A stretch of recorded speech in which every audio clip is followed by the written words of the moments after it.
Welcome into Throwback Thursday here on Main Street Sports Today, presented by the Tennessee Orthopedic Alliance of Columbia. I'm Maurice Patton, along with Wade Neely.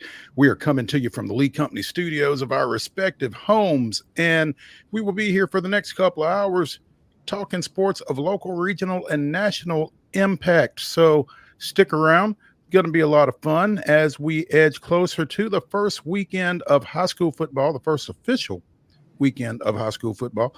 Also, Wade, quiet as it's kept, week 0 is a term we don't use anymore with high school football, but it is still in place with college football, and this is it. Yeah, a couple of games to tap into this weekend, and Thursday night we'll get tonight you really got it all. You got the start of high school football here in the state of Tennessee. You got some NFL preseason just to kind of wet your whistle. Then you get to roll into Friday night, tomorrow night with the big slate of high school games. And then, Saturday, you got a mixture of a few good college games, also with the remaining NFL preseason matchups. Football is here, baby. It is. Among other things, as you will see here in the rundown in just a few minutes, a lot going on. We are in full swing as far as high school fall sports activities, but over the next couple of hours, we will visit in hour number 2 with ESPN's Chris Lowe, getting us ready for some college football. In the next segment on Coach's Corner, we will visit with Middle Tennessee Christian football coach Christian PETERSON as the Cougars get ready to open defense of their Division IIA state championship with a familiar foe. We'll be talking a little bit more about that with him in the next segment. Also talking a little Braves baseball. Took one on the chin last night. Talking a little Houston Astros. They took one on the chin yesterday afternoon, but saw some encouraging signs out of that loss. I'd say both teams did. And again, it is Throwback Thursday. We will be throwing it back at the top of the next hour to a recent visit that we had with Chris Lee of Southeastern16.com, not Southeastern 14. But yeah, talking a little SEC football with him. So be sure and check that out right at 3 o'clock. And we'll be getting into the grab bag because there's some other items worth discussing that don't necessarily fall into a segment's worth of discussion. So stay tuned for that as we wrap up the show here in our final segment. So big show. A lot to get to. And again, as we've been warned by producer Mark, the rundown in itself is a lot to get to. So let's go ahead and dive into yesterday's results and today's schedule on the rundown. This is the rundown.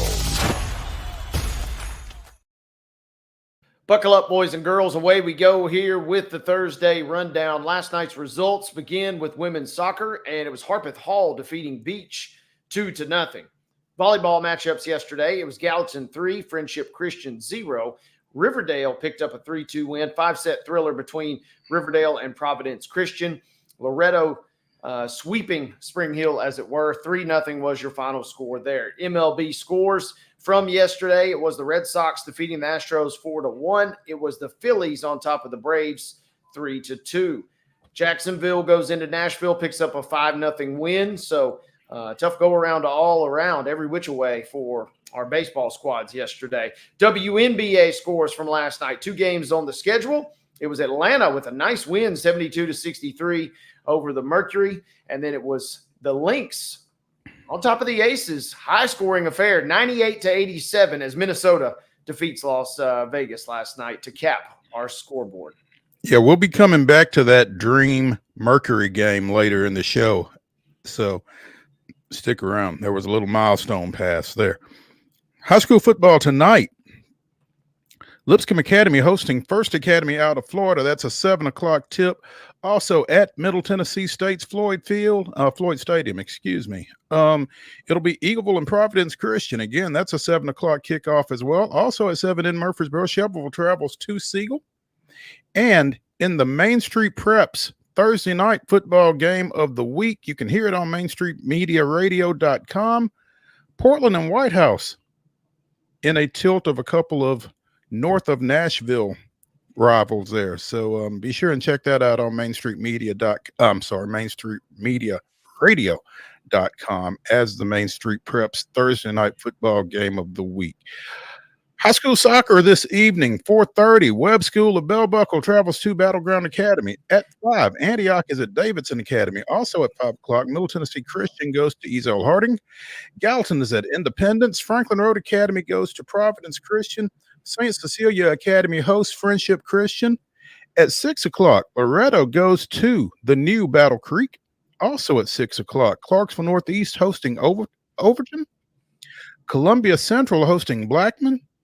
Culleoka going to Columbia Academy. Lebanon is at Cookville at 6. Giles County goes to Cornersville. Brentwood is at Ensworth. Green Hill hosts Hume Fogg. Springfield goes to Greenbrier at 6. Lawrence County is at Hickman County. McEwen is at Kenwood. Franklin County goes to Lead Academy. Richland hosting Marshall County. Good Pasture is at Smith County. Stewart's Creek is at Smyrna. Portland goes to Sycamore at 6. Harpeth is at Waverly. Watertown is at White County. And White House goes to White House Heritage. A lot of showdowns on the docket tonight. That brings us up to 6:30, where the following games will take place. It'll be Murfreesboro Central Magnet at Fairview tonight. Franklin traveling to Father Ryan. It'll be Dixon County at Henry County this evening. Independence Academy traveling to McGavock. Also at 6:30, Hillsboro at Valor Collegiate. And Spring Hill is at Warren County. 7 o'clock kickoffs tonight between Nolansville on the road at Hendersonville. MLK traveling to Liberty Creek. West Creek is at Merrill Hyde this evening. Riverdale is at Oakland. And Station Camp is at Summit. Wilson Central scheduled to travel to Laverne. We don't have a start time listed, but we do have Wilson Central at Laverne. That takes us to volleyball action for tonight. McEwen is at Santa Fe at 5 p.m. Stone Memorial is at Watertown, also at 5.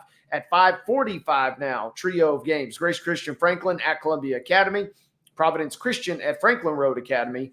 And Webb School is at Middle Tennessee Christian. 6 p.m. window now. We have Siegel at Page, Hampshire at Perry County, Lebanon at Smyrna, Lawrence County at Spring Hill, Culleoka traveling to Fayetteville. It'll be Eagleville at Forest, Westmoreland at Gallatin, Stewart's Creek, who's on the road at Laverne, Mount Pleasant hitting the road for a trip to Lewis County. It'll be Lincoln County playing host this evening to Columbia. At 6:30 tonight, Independence is on the road at Blackman. And at 7 o'clock, Cannon County will make the trip over to Murfreesboro Central Magnet to cap your volleyball action this evening. Major League Baseball action tonight. Both games, 6:08. Both games on Fox. Pretty sure you're only going to get one of them. Houston is at Baltimore and Philadelphia is at Atlanta. So check your local listings, see what you get. 6:35 at First Horizon Park, the Jumbo Shrimp of Jacksonville continue their series against the homestanding Nashville Sounds. And at 6 o'clock on Amazon in WNBA action, it is the Dallas Wings and the New York Liberty. That concludes your rundown.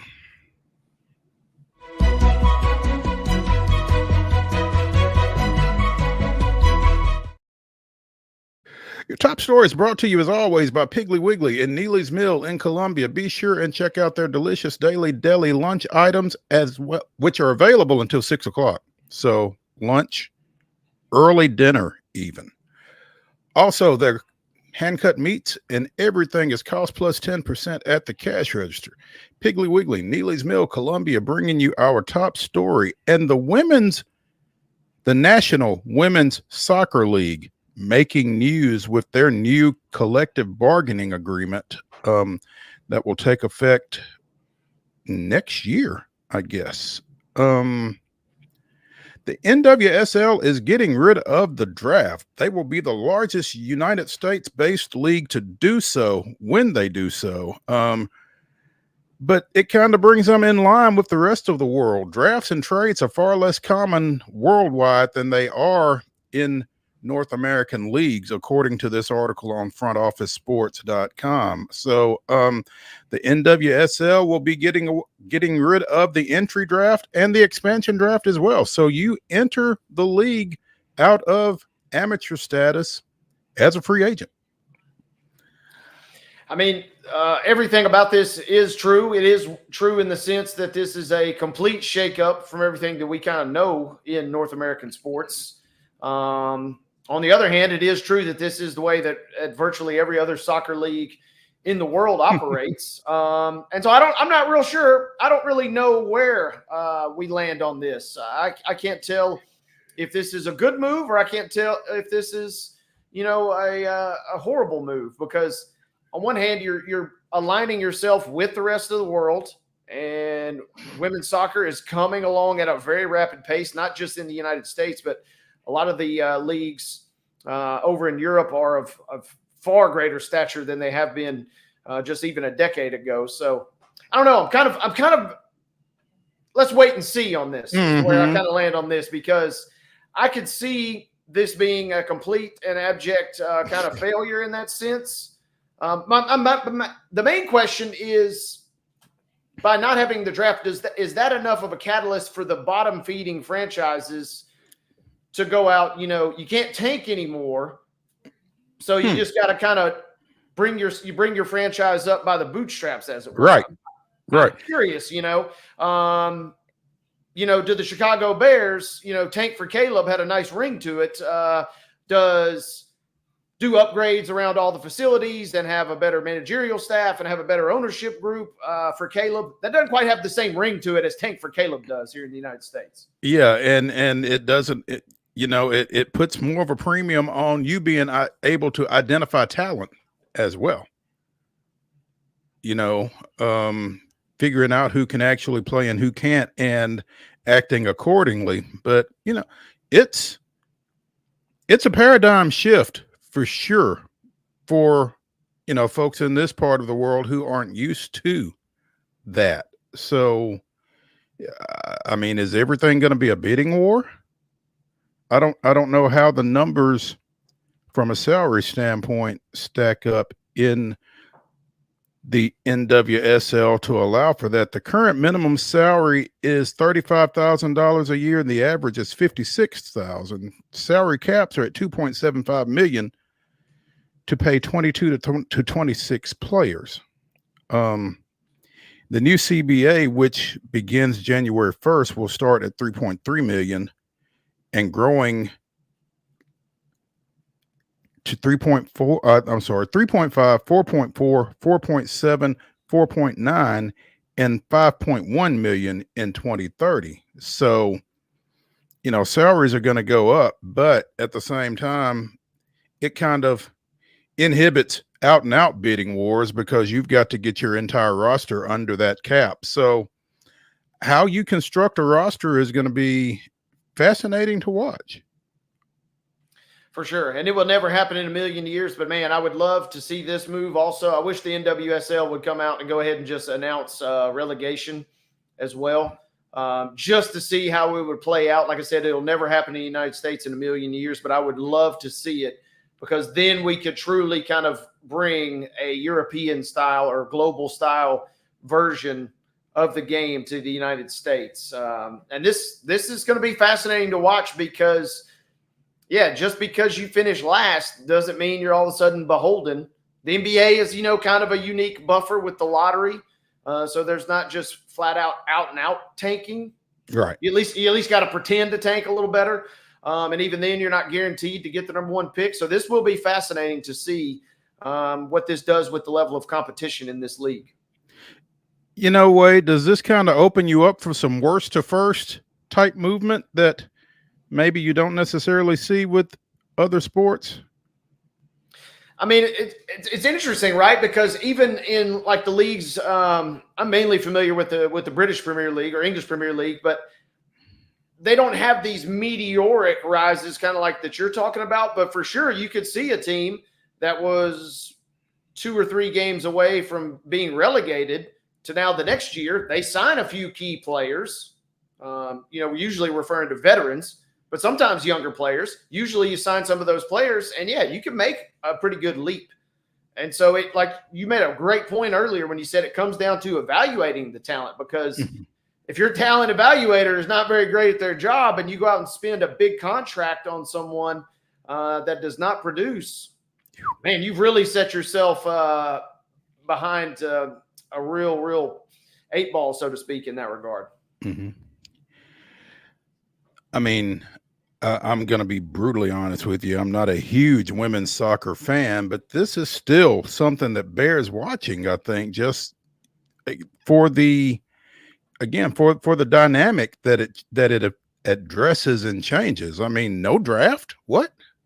So we'll be keeping an eye on this to see how it goes, and it'll bear watching. Let's take our first break here on Main Street Sports Today, presented by the Tennessee Orthopedic Alliance of Columbia. When we return to the Lee Company Studios, we will be joined by state championship winning coach Christian Peterson of Middle Tennessee Christian, and we'll see how he likes the sound of that when we come back.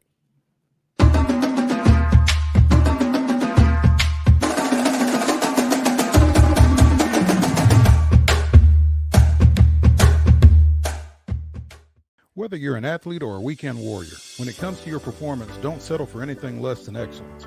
We're proud to announce that Mid-Tennessee Bone and Joint Clinic is now Tennessee Orthopedic Alliance of Columbia, where we are redefining sports medicine and orthopedics. Tennessee Orthopedic Alliance's team of expert sports medicine physicians understands the unique demands of your body.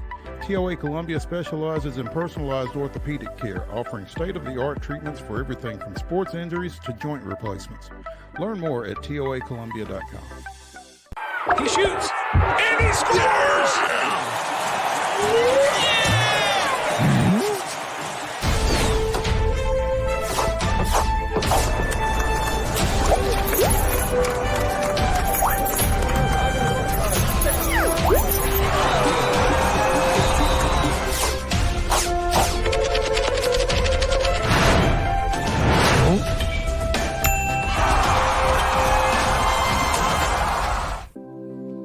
Custom Stone Handler supplies over 600 distributors and suppliers with quality stone products. Along with River Stone, we produce and distribute over 100 building, landscape, and other bulk products. Our goal is to provide quality products, service, and partnerships to ensure our customers' success. We firmly believe that the measure of any person or company is how they treat other people and customers. Give them a call at 931-490-4990 or visit CustomStonehandlers.com. Nashville Sounds Baseball is back in Hit City for the 2024 season. Spend your nights and weekends at the ballpark with weekly giveaways, fireworks shows, throwback deals, live music, and more. Top talent will take the field at First Horizon Park against the AAA Minnesota Twins, Baltimore Orioles, Atlanta Braves, St. Louis Cardinals, Cincinnati Reds, and more. Tickets start at just $10 and are available now at NashvilleSounds.com. We will see you in Hit City.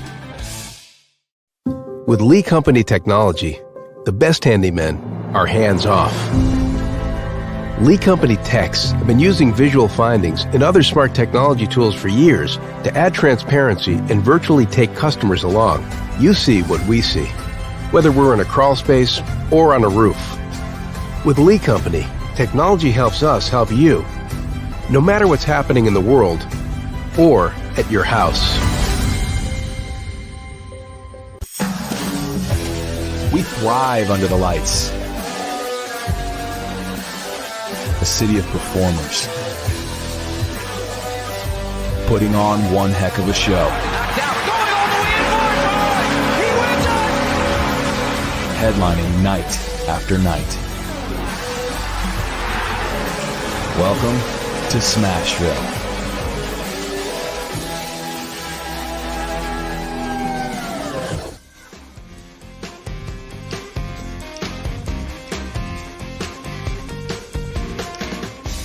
Throwback Thursday here on Main Street Sports Today, presented by the Tennessee Orthopedic Alliance of Columbia. I'm Maurice Patton along with Wade Neely, and it's now time for Coach's Corner as we bring in Middle Tennessee Christian football coach Christian Peterson. And as we mentioned at the end of the last segment, that's Division IIA state championship winning coach Christian Peterson of Middle Tennessee Christian. Coach, good afternoon. Thank you guys for having me, man.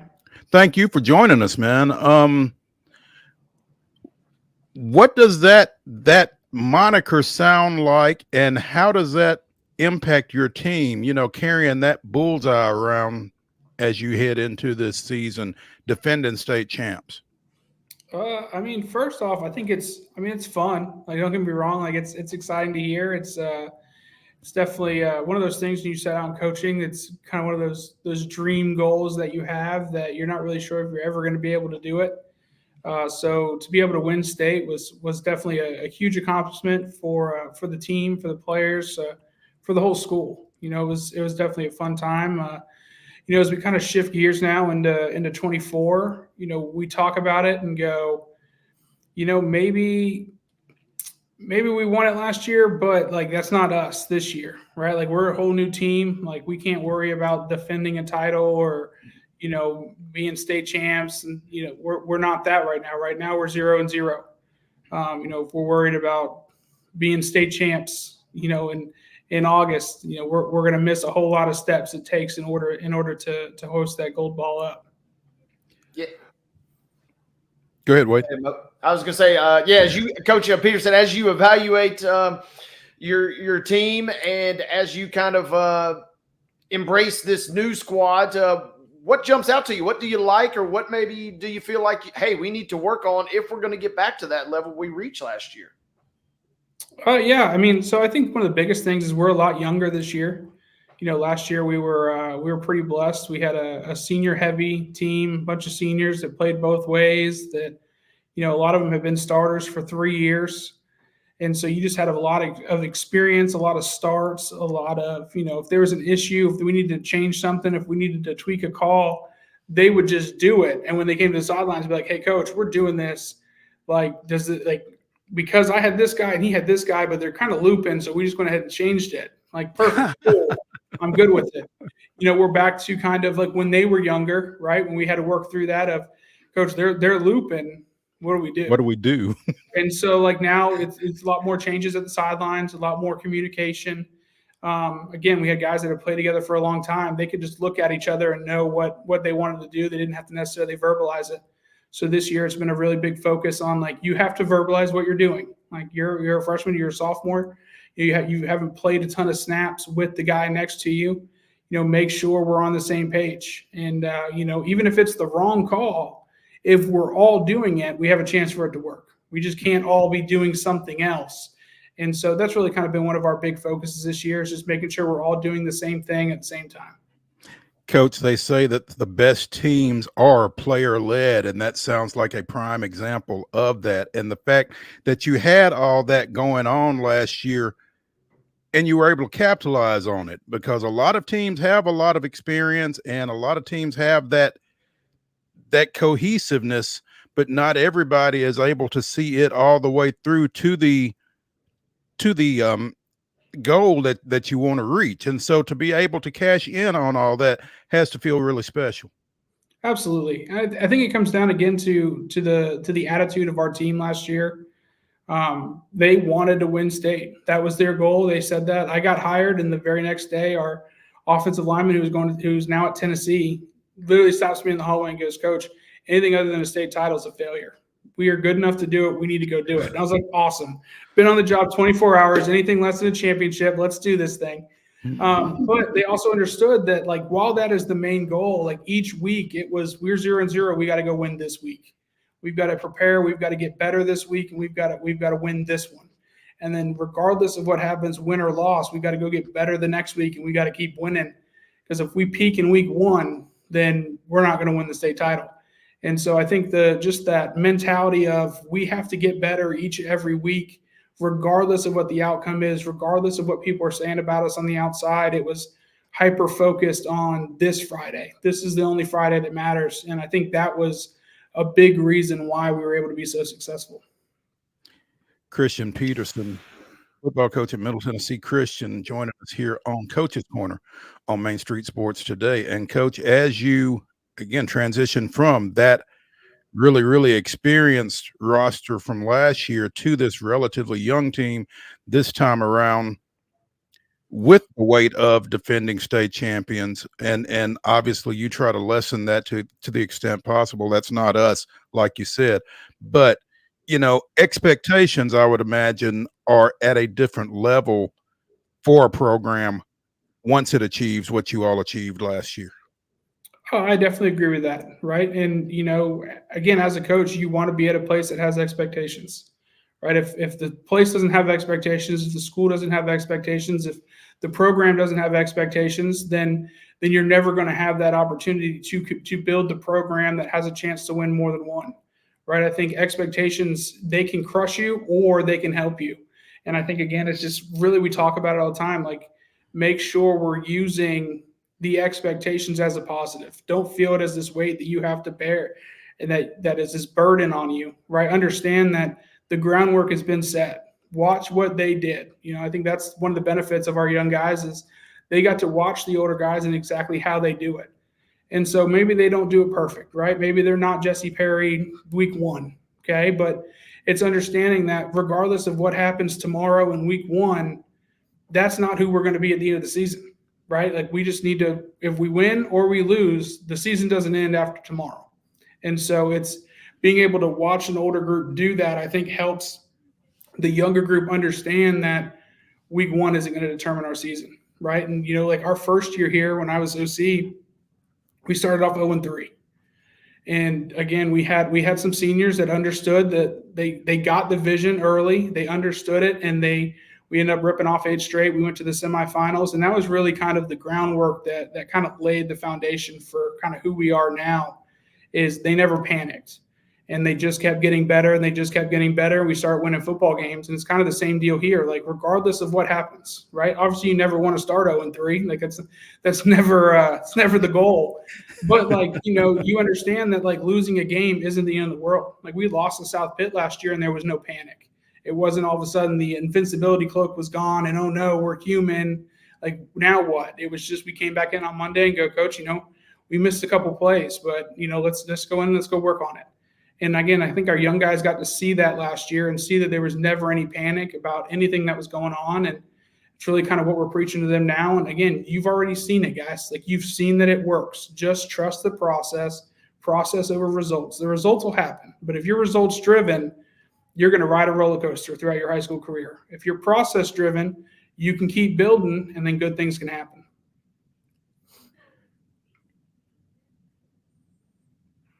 Sorry, I was muted there, but I was excited. You were dropping kind of some Atomic Habits stuff right there. But Coach, when you talk about building a young program and kind of instilling work ethic, is Jason Spray still with your program? And it feels like anytime you got a guy like Spray running the strength and conditioning, you can bank on work ethic getting installed. Speak to that if you would.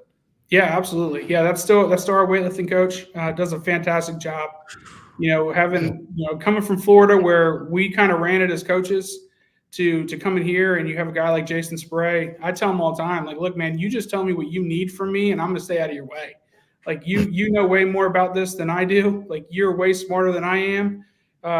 He's a Conference USA, strength coach of the year. He's been talked about in magazines. Like he's a big deal. I tell anybody that comes and visits, whether they're an athlete or not, that you're going to have a period where you're going to be in the weight room at some point in time in your career and to take advantage of it. Like we have probably, if not the best, one of the best strength and conditioning programs, I think, in the whole state.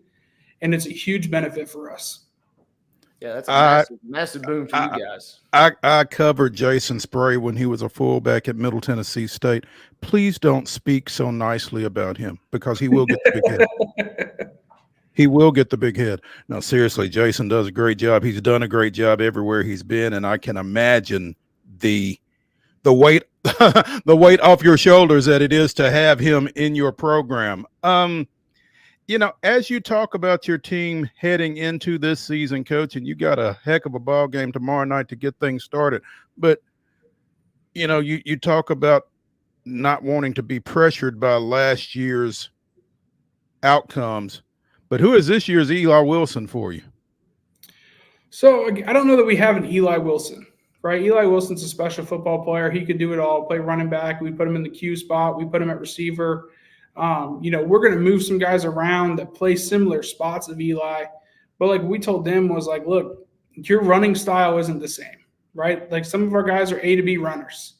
Then your job is to run A to B. You're straight ahead. And like you don't need to be cutting. You don't need to be doing all that stuff. We've got some guys that can juke and can do some things. then you juke and you do some things, right? But like you have to play to your strengths, right? We have Jeremy Ramsey, who we're going to move around a ton, is going to be a big time player for us, but he needs to be the best Jeremy Ramsey he can be, right? If he's chasing the ghosts of Eli Wilson, then he's going to be in for a long year. I think he does some things better than Eli did, right? He does some things that aren't as good as what Eli did, and that's okay. Like let's just build it off of what you do well, and then keep it rolling. You be you. Yeah. It sounds simple, doesn't it, Coach? It does. It sounds real simple. And yet,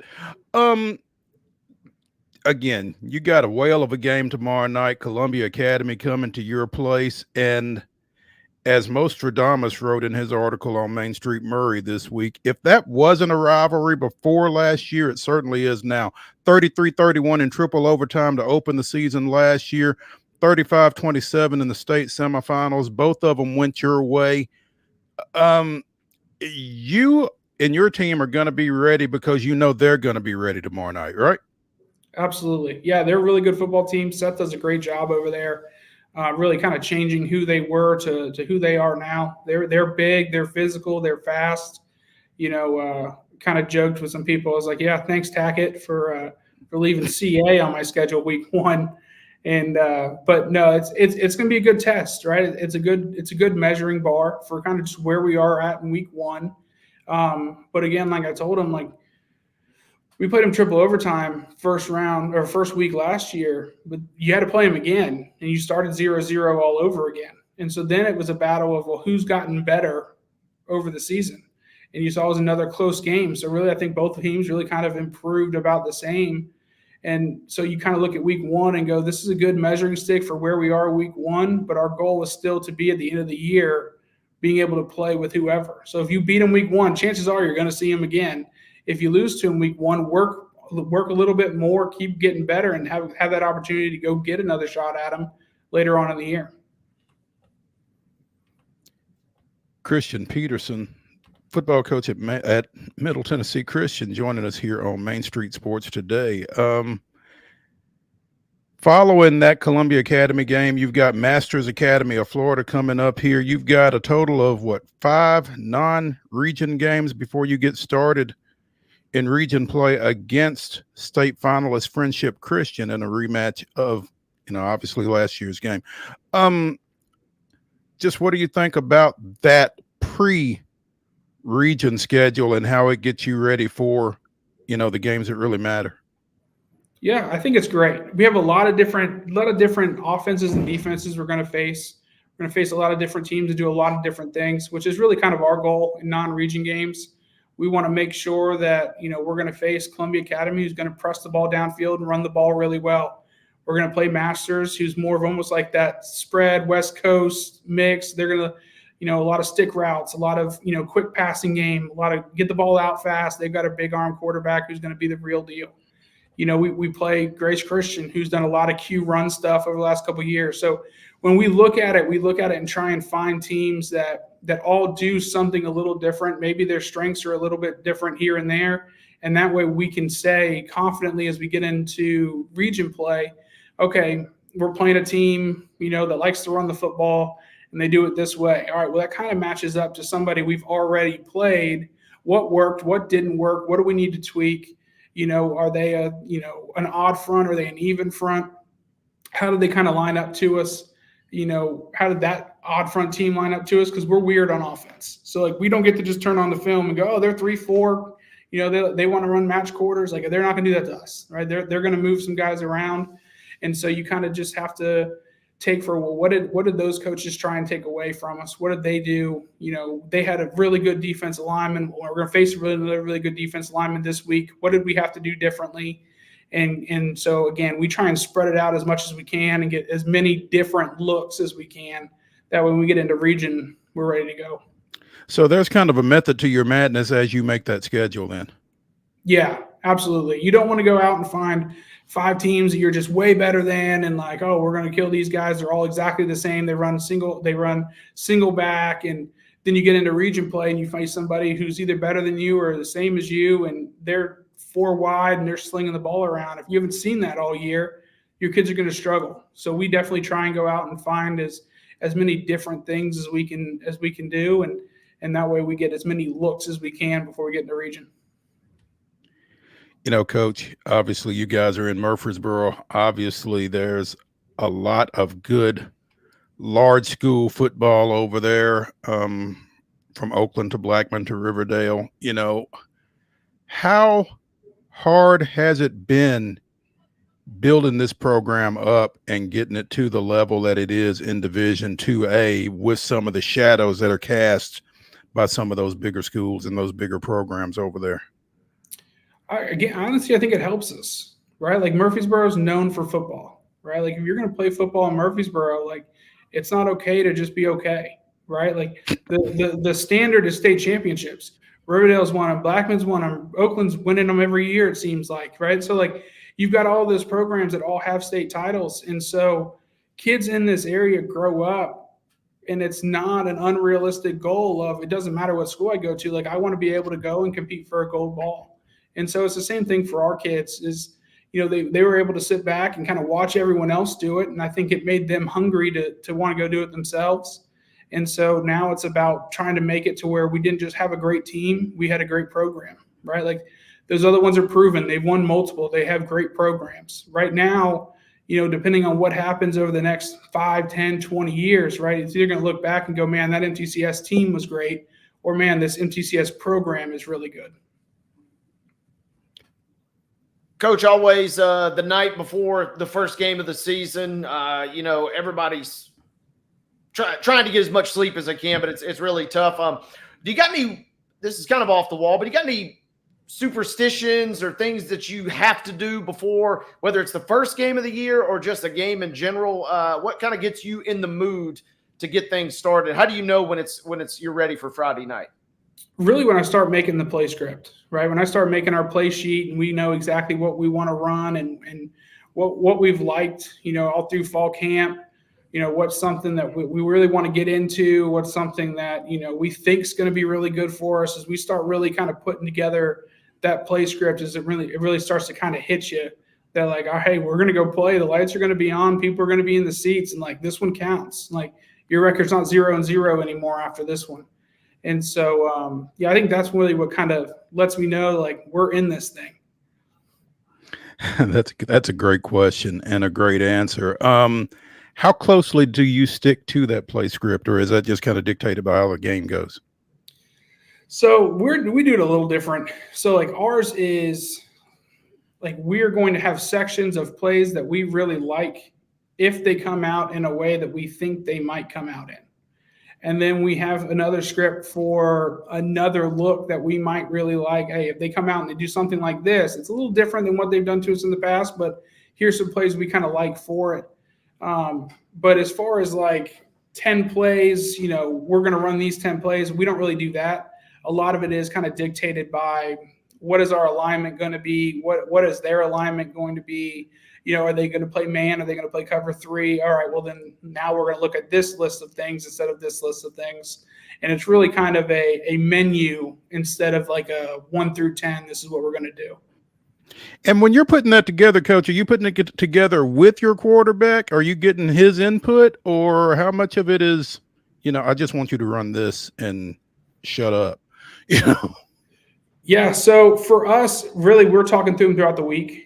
And, you know, we're kind of sitting back, we're watching film going, all right, he's throwing the corner routes really well right now.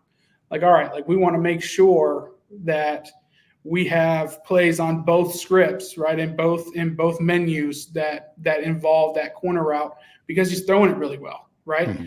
Maybe he's not throwing the out route very well right now. Like for whatever reason, he couldn't hit water if he fell out of a boat. And so we're going to make sure that we're limited on throwing a ton of out routes that week. And so it really just kind of depends on what are we doing well right now? What are we not doing well? What does he see really well? You know, if he's able to read the corner really well, we're going to put a lot more reads in where it's going to allow him to read that corner and then make a high-low decision. If he's able to get to 2 reads, well, now we can add in, you know, that next level of stuff that allows us to get into plays that he's been comfortable with and he's been able to execute. Great. Christian Peterson, coach of the defending Division II-A state champion Middle Tennessee Christian Cougars, joining us here on Coach's Corner on Main Street Sports today. Coach, we appreciate you taking some time with us. And I know, as Coach John Merritt would say, the hay is in the barn, but at the same time, I'm sure you got a walkthrough to get to, so we're going to let you get to that. And good luck to y'all tomorrow night against Columbia Academy. I appreciate it. Thank you guys for having me. It was Thank you. It was a pleasure. When we continue on Main Street Sports today, presented by the Tennessee Orthopedic Alliance of Columbia, we'll be talking a little baseball, so stay tuned when we return to the Lee Company studios after this.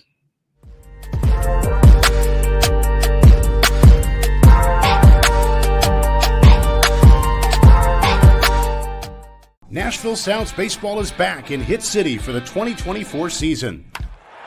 Spend your nights and weekends at the ballpark with weekly giveaways, fireworks shows, throwback deals, live music, and more. Top talent will take the field at First Horizon Park against the AAA Minnesota Twins, Baltimore Orioles, Atlanta Braves, St. Louis Cardinals, Cincinnati Reds, and more. Tickets start at just $10 and are available now at NashvilleSounds.com. We will see you in Hit City.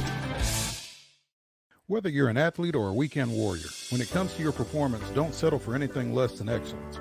We're proud to announce that Mid-Tennessee Bone and Joint Clinic is now Tennessee Orthopedic Alliance of Columbia, where we are redefining sports medicine and orthopedics. Tennessee Orthopedic Alliance's team of expert sports medicine physicians understands the unique demands of your body. TOA Columbia specializes in personalized orthopedic care, offering state-of-the-art treatments for everything from sports injuries to joint replacements.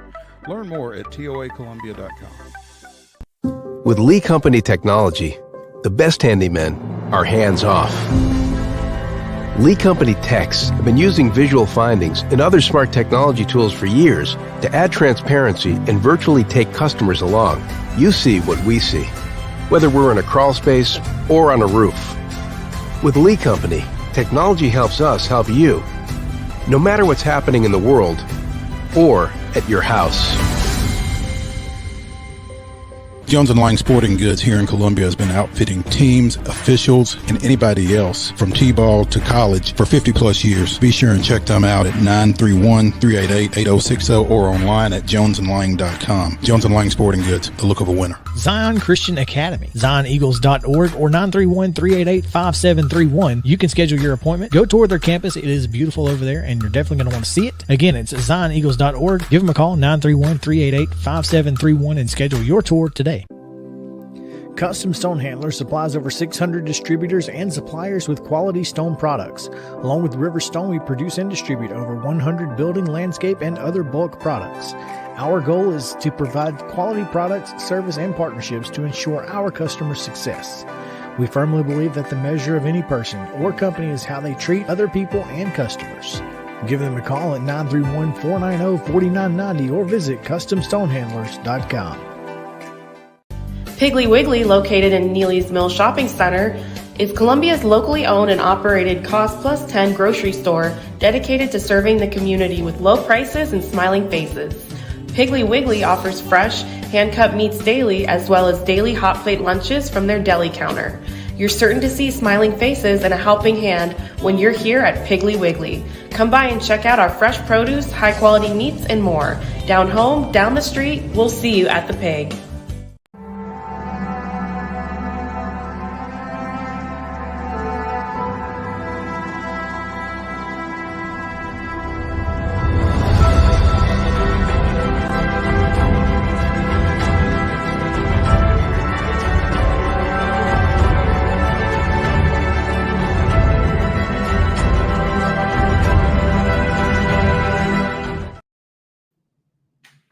August 22nd, 1948, Brooklyn stole 8 bases, including a successful triple steal in the 5th inning led by the mercurial Jackie Robinson. But Clint Knatzer's 2-run home run in the 8th was the difference in the Boston Braves' 4-3 comeback road win. Warren Spahn pitched a scoreless 1 1/3 innings to close out the game and pick up the save, his first of the season. That was this day in Braves history. 8 bases. We're going to talk some more about stolen bases later in this segment, but giving up 8 in a game doesn't seem to be a recipe for victory. unless you've got Clint Knatzer lurking late, I guess. So big Yeah. win for Boston there. No 8 steals last night, but no. Well, actually, no, there wasn't a 2-run home run. There was a solo home run, unfortunately, by Orlando Arcia, but it wasn't enough to overcome a rare lapse by Joe Jimenez late as Philadelphia comes back for a 3-2 victory in the second game of that 3-game series at Truist Park. And again, nobody's going to feel sorry for the Braves, but the fact that this series is 1-1 after 2 games with everything that this team has been through and as good as the Phillies are supposed to be is a little bit surprising. But, the latest addition, Gio Urshela, he has pretty much done what they brought him in to do. He has been nails defensively, started 3 double plays last night, and they were in varying degrees of difficulty. One, a backhand where he was kind of playing shaded up the middle a little bit. Another one where he had to go to the line and make a long throw to second. But he has been everything you could ask for defensively in the absence of Austin Riley to this point. Drew a bases loaded walk late in that game on Tuesday night to pick up an insurance run in that 3-1 victory. So, went 2 for 4 last night. I'm just not sure under the circumstances you can ask for a lot more from him than what he's given you. And, in light of all the injuries last night, I don't want to lose to Philly. They don't want to lose to Philly, but I'm not sure how disappointed you can be under the circumstances. That's a good ball club over there. And sometimes you just got to tip your cap and get ready for the next one.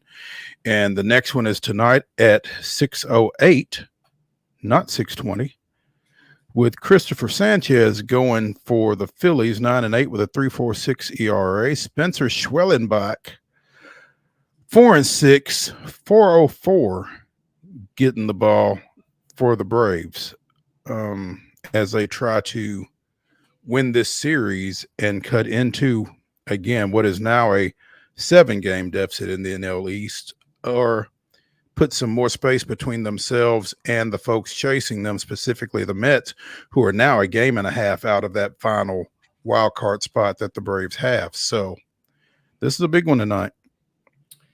Big one tonight, and the Mets had that crazy game last night where Alvarez on the 3-0 pitch cranks a walk-off homer. I was watching some of the highlights. The MLB, the folks back in the MLB Network studios were just going bonkers. They were like, 3-0 pitch, whatever. And then next thing you know, boom, game over. The Mets did defeat the Orioles. So you're right. You're chasing the Phillies, and you're kind of obviously playing the Phillies, so you're kind of fixated on that. But the loss is where it's kind of sneaky because the Mets did get one full game up last night for ATL, who's got a chance to go out and try and do it all over again today, hopefully. Absolutely.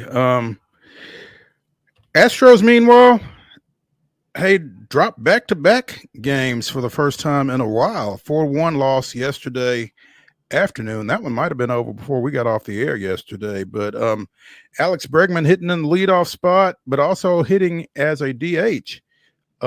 Goes yard to get Houston on the board, and then Boston scores 4 unanswered. You got 5 innings out of Verlander and 6 strikeouts, but he took the loss in his return. But again, this one might be another one where you just got to kind of tip your hat and go on. Tip your hat and go on, and if nothing else, they're losing timely because the Mariners have now lost 3 in a row. So no harm, no foul, still 5 up on them. And as long as the Mariners are going to kind of flounder, they've lost 2 they've only won 2 in their last 10. You'd like for your own team to kind of, this is when you'd really like to kind of, this is when you'd like to be making, hey, if they're going 2-8, we need to be going 7-3 and really kind of throwing some dirt on them. But at the same time, holding serve ain't necessarily a bad thing either. Yeah, and they've done a good job of finally getting that distance. The first half of the season, they were toiling, and then it was them two, and they were kind of chasing, and then they finally overtook them, and there was about a 2-week stretch where it was a 1-game lead for either team back and forth. And now Houston's finally got a little momentum in terms of the standings. Don't have a little momentum on the field right now. We'll see what happens the rest of this week and into the weekend. It won't be pretty. They got Baltimore coming up. But if you can sneak a win, maybe even somehow sneak 2, and then the scheduling gods, see Seattle lose another 1 or 2, maybe you survive this weekend and move on into the month of September sooner than later. Absolutely. Both these teams got obviously some work to do, but at least the Astros are doing it from a more advantageous spot. The Braves have Washington coming in this weekend, and I'm not going to make the mistake of saying what I said the last time they played Washington. So, but the Braves have Washington coming in. A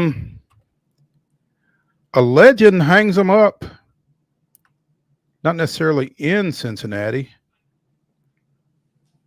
but Joey Votto announced yesterday that he is retiring. He signed as a free agent with Toronto over the offseason after the Reds chose not to bring him back for an 18th season. But Votto had been at AAA Buffalo all year and said last night in an 8-second video, "That's it. I'm done. I'm officially retired from baseball." Enough said. He is revered in Cincinnati. The Canadian was trying to get to Toronto and just didn't quite work out that way. But again, he can go, and he'll never have to buy a drink in Cincinnati, I don't believe. So that's awesome. Hell of a career for Votto, and I was at the Sound Stadium at First Horizon last April. He absolutely came back and tattooed one, and it was kind of cool to see the old man turning back the clock a little bit. But it's fascinating reading up more on the guy. I mean, he's a guy that's really tried to get involved with learning new languages. He's tried to take lessons in chess. He's done improv classes. He's kind of, this Renaissance man. But amidst all that, he described himself famously once as, quote, below average curiosity. So he's giving a little glimmer of hope for just about everybody. In 22, he became a U.S. citizen officially. I mean, so this is a guy that's lived a full life thanks to the game of baseball. And, yeah, we should be surprised, but also shouldn't be surprised that his send-off is an 8-second. Well, that's it, folks. Done. That's all.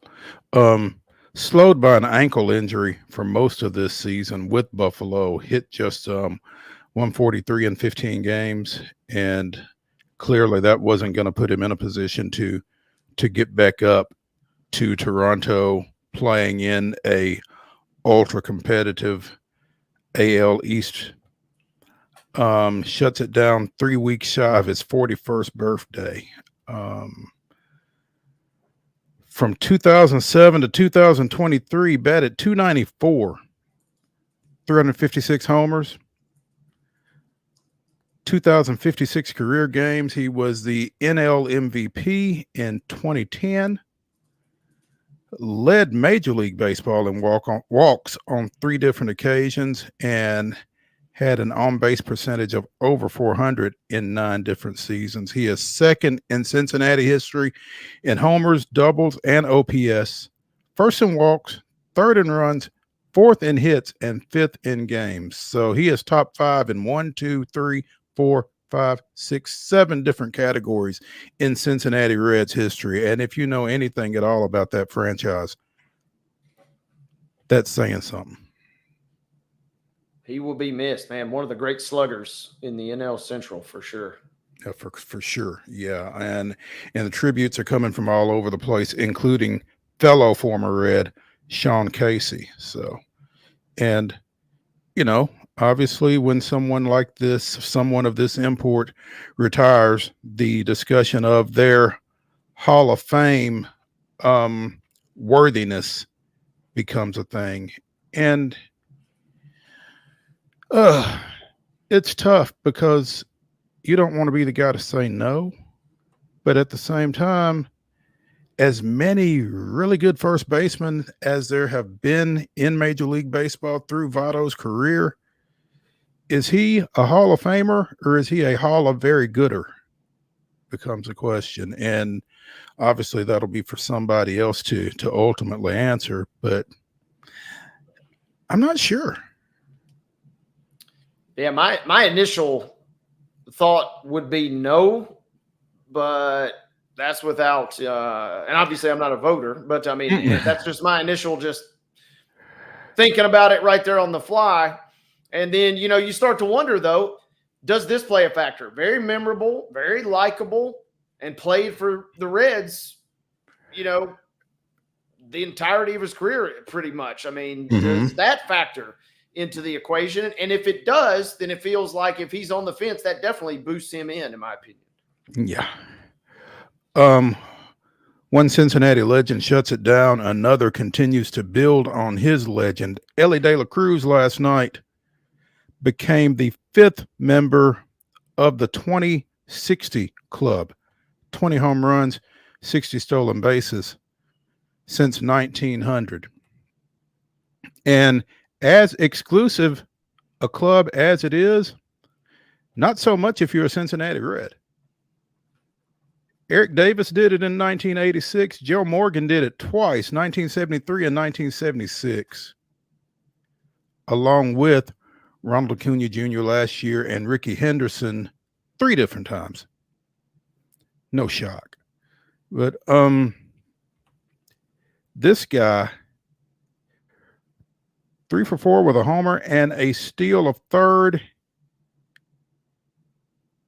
I'd love to know how many games he has homered and stolen a base in the same game in. But he is as dynamic as there is, especially with Ronald Acuna Jr. sidelined right now.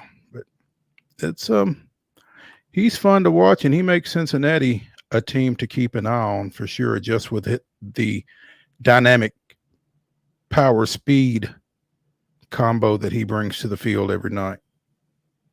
Yep, saw flashes of it last year, and then this year we get the full kind of display throughout the course of the season. He is going to continue to be must-see TV in Cincinnati until such time where the Yankees or Dodgers swoop him up. And then he will still be must-see TV there. It just won't be quite the same as it was in the good old days here in Cincinnati. So we got to enjoy these while we got them. That was his first steal in 11 games, partially because he'd been 3 for 26 in his previous 7 games. So you can't steal first. Hadn't quite figured that one out yet. But, man, once he's on base, you better look out for him. So hour number 1 of Main Street Sports Today, presented by the Tennessee Orthopedic Alliance of Columbia, comes to a close. Hour number 2 will start when at the top of this hour, we will go to Throwback Thursday as we throw it back to our recent visit with Chris Lee of Southeastern 16, talking a little SEC football. So stay with us after this break.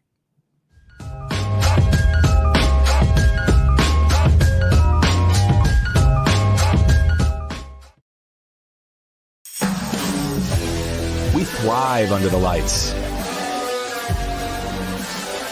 A city of performers, putting on one heck of a show. Headlining night after night.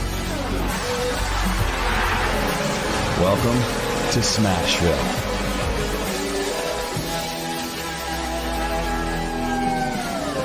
Whether you're an athlete or a weekend warrior, when it comes to your performance, don't settle for anything less than excellence. We're proud to announce that Mid-Tennessee Bone and Joint Clinic is now Tennessee Orthopedic Alliance of Columbia, where we are redefining sports medicine and orthopedics. Tennessee Orthopedic Alliance's team of expert sports medicine physicians understands the unique demands of your body. TOA Columbia specializes in personalized orthopedic care, offering state-of-the-art treatments for everything from sports injuries to joint replacements. Learn more at toacolumbia.com. With Lee Company technology, the best handymen are hands-off. Lee Company techs have been using visual findings and other smart technology tools for years to add transparency and virtually take customers along. You see what we see, whether we're in a crawl space or on a roof.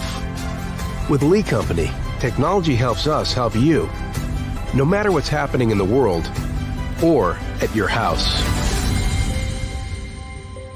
Jones & Lang Sporting Goods here in Columbia has been outfitting teams, officials, and anybody else from T-ball to college for 50-plus years. Be sure and check them out at 931-388-8060 or online at jonesandlang.com. Jones & Lang Sporting Goods, the look of a winner. Zion Christian Academy, zioneagles.org or 931-388-5731. You can schedule your appointment. Go tour their campus. It is beautiful over there, and you're definitely going to want to see it. Again, it's zioneagles.org. Give them a call, 931-388-5731, and schedule your tour today.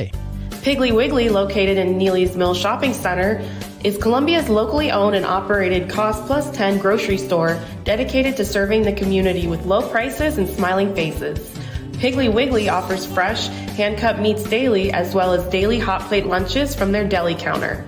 You're certain to see smiling faces and a helping hand when you're here at Piggly Wiggly. Come by and check out our fresh produce, high-quality meats, and more. Down home, down the street, we'll see you at the Pig.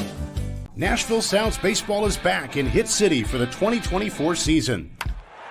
Spend your nights and weekends at the ballpark with weekly giveaways, fireworks shows, throwback deals, live music, and more. Top talent will take the field at First Horizon Park against the AAA Minnesota Twins, Baltimore Orioles, Atlanta Braves, St. Louis Cardinals, Cincinnati Reds, and more. Tickets start at just $10 and are available now at NashvilleSounds.com. We will see you in Hit City.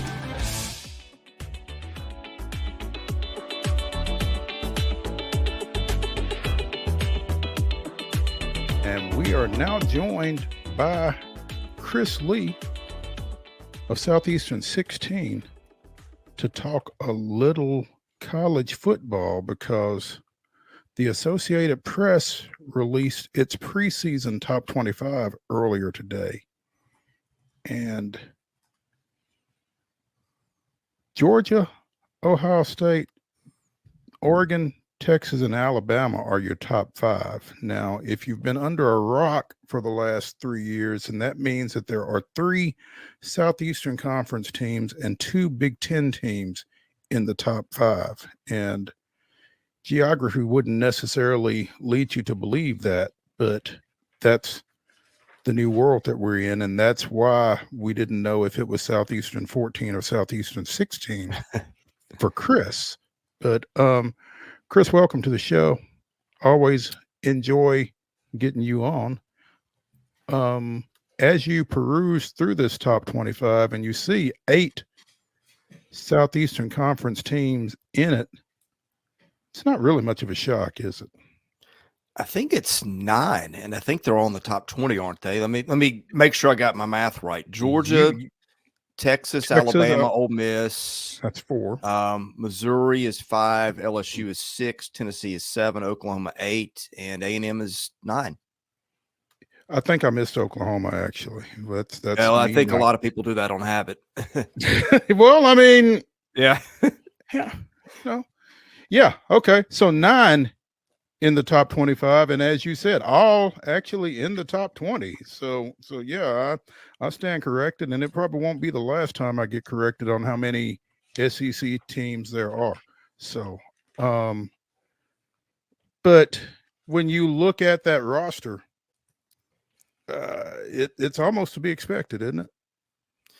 Yeah, and if you want to go a step further, you got 4 SEC teams in the top 6, and I don't think any of them are deserving. Ole Miss, of course, number 6. But I mean, this is the way college football is heading. You got 2 leagues that are just dominating everything, and the ACC and the Big 12 still have a little bit of a seat at the table too, and then everybody else, good luck. Yeah, I mean, you look at again the rest of this, like you said, the ACC has Florida State at 10. They've got Clemson at 14. Miami at 19. North Carolina State at 24. And very similar response for the Big 12. So I mean, this is it's where you kind of knew things were going, but at the same time, to actually see it right there in front of your face, it really is the SEC and the Big Ten and everybody else, kind of. Yeah, it is. That's where it's been heading for a while. I don't necessarily like it. There's a lot of things in college football I don't like right now, but I'll tell you what, it's made the upshot is made for a better product, Mo. I mean, this is like, it's becoming like the NFL. It's headed that way. You know, again, last year I look at the playoff thing. You know, it used to be like you knew who the top 2 teams would be, and then it was like, well, 4 is enough or more than enough. And then, but last year, again, you had Ohio State and Georgia that were number 1 in the rankings in November. Neither of them made the playoffs. I think that points to parity. Again, I don't like the way that it's been made, but I do like some of the upshot of it, and I think you get more parity across the board than we've had in a long time. I mean, Georgia's going to be the favorite to win it, but I don't think it's a slam dunk. Mm-hmm. Right. I mean, you feel like any of that top 4 in particular could be number 1. And you know, I saw somebody asking on Twitter last week, you know, how many playoff teams does the SEC get? And 5 seems to be the number. And I don't think there's any question that they get 5, is there? I mean that's a minimum, right? Who knows? We got to let it play out. I mean, you got the whole. I think some of these games this year are just fascinating. I think there's going to be a lot of games. Like, it seems like a lot of Saturdays in the SEC in the past, it's been like, okay, there's 1, maybe 2 great games. I mean, maybe if somebody pops up and has got Alabama in their building and they're having a heater of a year like Tennessee did a couple of years ago, maybe that's an interesting game. Or maybe you get an Ole Miss and a Mississippi State where both are in the top 10 like we did a decade ago. Mostly it's a lot of weeks where you're like, okay, you can have. Let's get to next week. Yeah, and you can say, all right, who's going to win these games? And 80% of them, you don't have to give it 2 seconds worth of thought. Mm-hmm. I don't think it's going to be like that this year. And that's the thing that I think I like about it. You got 9 teams. Like, if you're looking, and I'll pull this up just to make sure I'm not remembering this wrong, but I'm kind of keeping I run a little thing where there's a few polls I like SP Plus, FPI, where they're like, this team is this many points above average. And it's useful if I want to just say, hey, what would happen if you matched up, you know, Michigan and Oklahoma in the playoff? Who would be a favorite? I like to do that, but I think when I ran that, and it's a composite of like 3 different rankings that I like, I think you had 8 SEC teams in the top 16. So, you know, we're talking about the SEC getting 5. If you believe the data, I mean, it's more like, no, you and I both know that is not going to happen. That's absolutely not going to happen. People would scream bloody murder, even if it's deserved. But the point being, that's where the week-to-week thing, I think, is going to be very interesting because, you know, somebody can win a couple of games by a field goal, and that's the difference between, you know, 10-2 and making the playoffs and 8-4 and just kind of a yawner of a year. I think it's going to be that kind of a season. All right. Chris, I'm curious. It seems like Georgia, obviously, and Texas are your kind of superpowers, if you will, from the SEC. What do you see really, or what does your gut tell you to expect out of Alabama this year? They have a wild schedule, including a random sneaky game at Wisconsin earlier in the year. What does Alabama speak to you this year in your mind? To me, and look, I may sound like an idiot later. You may want to clip this, and I'll be like, man, but Mark, write this down. Yeah, but I mean, but that kind of plays into the point I'm about to make, right? Because like if you look on one hand, okay, and you say the running back room, Justice Haynes is probably running back 1. He ran for 168 yards last year. Jamarian Miller probably running back 2. He ran for 201. Their receiving room, their leading receiver in terms of what he did last year was Jeremy Bernard, who played at Washington and was, I'm not going to say he was an afterthought behind the dudes they had, but 419 yards. That's the leading thing they've got in terms of their returning receivers. Offensive line, pretty good, although depending on who you ask. But, I mean, they got a potential couple All-Americans in Booker and Brailsford, and they got Caden Proctor, man, the left tackle. He could also be an All-American. So, offensive line, good place to start. Oh, and Jalen Milroe. On the defensive side, you look at their defensive line, and they've got some good players like Tim Keenan and Tim Smith, but it's not, if you want to go way back, Curry and Copeland or any of the multitude of guys that Saban put in the NFL. Defensive backfield, got a great safety in Malachi Moore.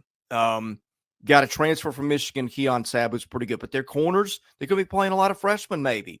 And Damani Jackson, USC, who was good, but I don't think he's Minka Fitzpatrick. Here's the point I'm making, okay? In the past, Alabama's teams have jumped off the page with names. I mean, there's times their running back room was Henry and Ingram, and their receiver room was that bunch they had with Judy and those guys and Devontae Smith back when in the 2020 year. The defense had, a Lombardi Award win or something. It's not that team. At the same time, you look up and down the list, and they got a bunch of guys that were top 50 recruits who've waited their turn. And so, like, if those guys pop, I mean, that's what usually happens, right? Those guys bust out and do something. That's usually how it goes, but they haven't done it yet. And, oh, by the way, they got a new coach. So it's a new system. It's a lot of new there. Now, having said that, coach this year has got a higher winning percentage as a college coach than Nick Saban had. So Kalen DeBoer's done pretty well for himself. And I know that was like all over the map, but that's kind of my point, is that there's some things that, like, if you say, hey, Alabama won the national title, you would point to all those things and say, well, of course Alabama did. But if you look back and say, hey, they lost a game or two, they shouldn't have, they missed the playoffs, you can look back at it and say, well, these guys were talented on paper, but they hadn't done it yet. And I think that's what makes them really interesting. You just don't know how it's going to go till they play ball. I mean, I suspect they're going to be pretty good, but there's a lot of unknown there for Alabama. And then I was going to say real quick, if some of that unknown, what is the ceiling? Does Alabama's ceiling still potentially equate national title in your mind if things break a certain way, or are they still just shy of that in your estimation? Well, I mean, they're still top 5 by most people, top 10 at the worst. That's a playoff team. Again, last year, you had the 4 teams that made it. The competition was good in the playoffs, and then you had 2 more that, Georgia was the best team in the country, didn't make it. It feels to me like a year. A lot of the computers have got Georgia a good, 3 to 6 points ahead of the field. We'll see how that goes, but other than that, it feels like a year to me where you got a lot of teams that could win it going in. Chris Lee of Southeastern 16 joining us here on Main Street Sports today, presented by the Tennessee Orthopedic Alliance of Columbia. Chris, for as active as Ole Miss was in the transfer portal and with NIL, what does it say that they're still behind Alabama with all the question marks that Alabama has? I'm not sure I'd put them behind Alabama. I mean, if you asked me to power rank them, I'd probably put Ole Miss too. I mean, and I think the difference for them, they've always had offense, but the defense, they landed so many dudes in the portal. Princely, I'm not even going to attempt to pronounce his last name, from Florida, but you know who I'm talking about, Walter Nolan. They landed some good defensive backs. I mean, it's a defense that across the board, where it's a secondary, their linebackers, their line, they got a lot of all SEC type candidates. I think that's the difference for them. They've got a lot of guys that have played a lot of ball at a lot of places. You give me star power, you give me old, you give me a great schedule, which I like. Nobody's got a great schedule, but relative to the rest, theirs is pretty good.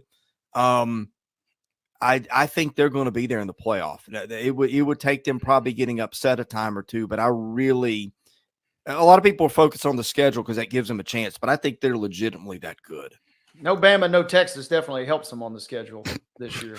Yeah, I mean, a lot of teams would kill for that, right? Yeah. No Bama, no Texas, but also no Quinshon Judkins either. Yeah, they'll go committee this year, and they've got some good backs. It's not, I don't think it's Quinshon Judkins, but I'll tell you what they've got. They got 3 receivers who could be in the running for all conference and an All-American tight end. And if you're just okay at running back, you'll be fine with that scenario. There we go. Chris, is there anyone that we're not? Is Missouri 11 good, or are they just kind of riding last year? Well, and again, I wonder when these get put together, how much of this is, are we power ranking teams? In other words, throw the schedule out, just give me the best 25 teams if you play them on a neutral field who wins. Or are we factoring the schedule in, which a lot of people have put Missouri in the playoff. But because, don't get me wrong, Missouri's good, but they've also got probably the easiest schedule in the league. Where I'm a little concerned, I thought their secondary last year was really good. And they landed the Pride kid from Clemson as a transfer. That's going to help. But I think they lost a lot. They bring back Joseph Charleston at free safety, but they lost a couple of corners. They lost a really good linebacker, Tyron Hopper. They lost a first-round defensive lineman. No, again, they reloaded in the portal. They got some other good players. But I'm just not sure. And they were my team that I liked. I thought they were the most slept-on team in the league a year ago. And I ended up being right about that one. And I'm not right about a lot, but I got that one. But my point is, I'm not sure their defense. I know they lost their coordinator too. I'm not shocked if they're in the playoffs, but if they're not, I'm not. I think I just probably told you why. Okay, all right. When you look at this top 25, and then you look down here at others receiving votes, and you see another couple of ACC teams right there at the top at Louisville and Virginia Tech, and another one in SMU, but. I mean, if you're me and Wade, and you have graduated from a Group of 5 school as we have, there's not a whole lot to hang your hat on. You've got Liberty down there, you got Boise State down there. It's this new world order is going to be even tougher on your G5s. It feels like, and don't get me wrong, I don't think there's a G5 team in there in the top 25. No, not in the top 25. State, yeah, I mean that, and one of them's going to get in the playoff, and that's the part that I hate. And I get that we're living in SEC country and the product is great, but I mean, as someone who had a nephew that played in the Mountain West, and I enjoyed watching them play, I kind of hate to see that part of things. You wreck the rosters of those teams, the offseason, just plunder and pillage. I think, yeah, I mean, at the top, it's as competitive and as great as it's ever been. But that's one of the things about how this has been put together that I'm not crazy about. Yeah. It's tough. Chris Lee of Southeastern 16 joining us here on Main Street Sports today. Always a pleasure when we can get him on. And, Chris, we appreciate you taking some time with us this afternoon. Yeah, thank you for having me.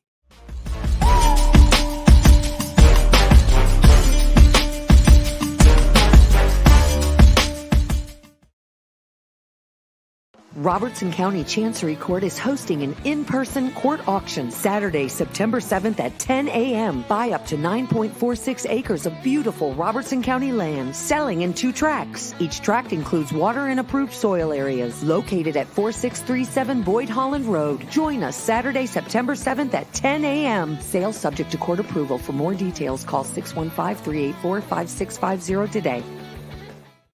With Lee Company technology, the best handymen are hands-off. Lee Company techs have been using visual findings and other smart technology tools for years to add transparency and virtually take customers along. You see what we see, whether we're in a crawl space or on a roof.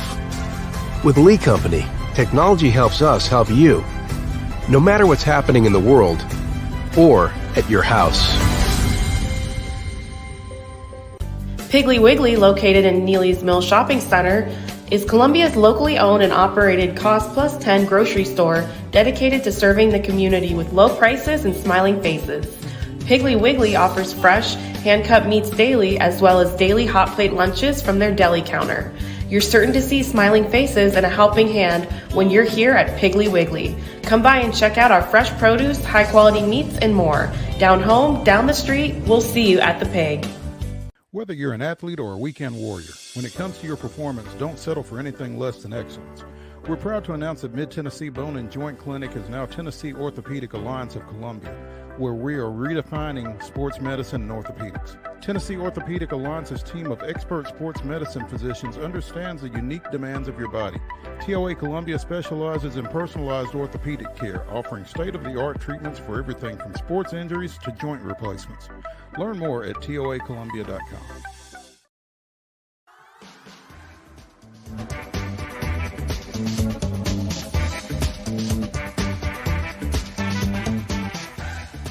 That continues here on Main Street Sports Today, presented by the Tennessee Orthopedic Alliance of Columbia. I'm Maurice Patton, along with Wade Neely. Really enjoyed re-listening to that Throwback Thursday segment with Chris Lee of Southeastern 16, and going to continue the college football talk here as we await the arrival of ESPN's Chris Lowe. In the meantime, the Southeastern Conference, and we talked about this coming out of SEC Media Days, that they had not established their tiebreaker guidelines in the event of ties. Between it's particularly between teams that had not played each other, and I'm stalling at this point because I just accidentally cleared everything off my screen. But the guidelines for that tiebreaker procedure or process were announced after we went off the air yesterday, because that's typically the way it goes with Main Street Sports Today. Obviously, head-to-head will be the first tiebreaker. Mm-hmm. Record versus common conference opponents. Record against the highest team in the standings that both teams have played. And failing that, proceeding downward through other common opponents. Cumulative conference winning percentage of all conference opponents for each tied team. Strength of schedule. Capped relative scoring margin versus all conference opponents. Points scored and allowed versus the opponents. And then F, random draw of the tied teams. And so, of course, we're all hoping for random draw of the tied teams to get reached in a tiebreaker for who goes to the playoffs or who doesn't, because that would just be chaotic as all get out. But yeah, like in the World Cup in soccer, one of their tiebreakers, if you get that deep, is the drawing of lots is what this reminds me of. One time, I just want to see the random draw decide something. That's like the coin flip in district tournament seedings, way for basketball or whatever it is. A couple years ago in football came down to a coin flip. Yep. Give me an old diner, Texas diner, backwoods type situation. Oh, meet at Shoney's. Meet at Shoney's back there in the meeting room and flip a coin or flip two coins or however many it is to get this tie broken. So we do now have Chris Lowe of ESPN joining us on an audio only basis. We get to hear him. Well, we do get to see him. That's a nice shirt too. That's a good picture of Chris Lowe. Chris, what's happening? Mo, how are you, man? I'm glad to catch up with you guys. Glad to catch up with you as well. Whereabouts are you, sir? Well, I'm almost back home. I've been on the road a little bit, but I'm almost back home. So I'm glad we were able to do an audio version of your show. Absolutely. We appreciate you taking the time. Again, the SEC tiebreakers were announced yesterday.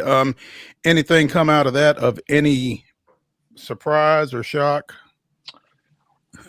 I know everybody's talking about the random draw if we got to that point. I think the odds are probably about as good as – I just don't see us getting that far down, Mo, unless there's – put it this way. I think there's a better chance of me and you going out and running a sub 4-minute mile right now than we get to I can't speak for you. I can speak for myself. We get to the random draw, but I think that pretty well gets the point across. But you know what? Do you remember this? I bet you do. Remember in 2003, the SEC toward the end of the season decided that they needed to come up with some type of tiebreaker to, I think there was a deal in the East. It was Georgia, Tennessee, and Florida. They were all tied, and they didn't want to go to a vote of the athletic director. So they ended up incorporating the BCS standings to help them break that tie. And again, this was a decision that was voted on after the season had started, when it looked like there was going to be it was a three-way tie. And I don't think they wanted to go down that pathway of ADs voting on it. And they used the BCS, and Georgia ended up beating out Tennessee and Florida for that berth that year in the SEC championship game. So had they not incorporated that, then you may have actually gotten to the drawing of lots, as Wade would say. But it's interesting. And, when you add into it, Chris, that everybody doesn't play everybody. And we're not in divisions. And so it could get a little interesting as this season progresses when you wind up with two teams tied that didn't play. And so head-to-head doesn't come into it. And everybody working through everything that falls behind that. Well, yeah, you're right. The thing is that, you don't have everyone playing each other, and that's what makes it a little bit dicey. If you do have – because here's my prediction. I don't think anybody's going to be unbeaten this year in the league. I think everyone's going to have a loss. And everybody says, well, wait a minute. Georgia won 29 in a row. They lost to Alabama last year. You look at Georgia's road schedule, man, they got to go to Texas, they got to go to Ole Miss, and they got to go to Alabama. I mean, I think most teams in college football would have a hard time navigating that 3-game road schedule without a loss. And I think when you look across the league with OU and Texas joining this year, it's just going to be difficult, I think, for anybody to go unbeaten. So some of these tiebreakers we may indeed have to use or put in place. Obviously, our interest in college football is primarily of a Southeastern Conference bent. But, what was your reaction, Chris, to the news earlier today that Kurt Ferentz is going to have to sit out the season opener for Iowa against Illinois State as part of a self-imposed suspension related to the recruitment of quarterback Cade McNamara?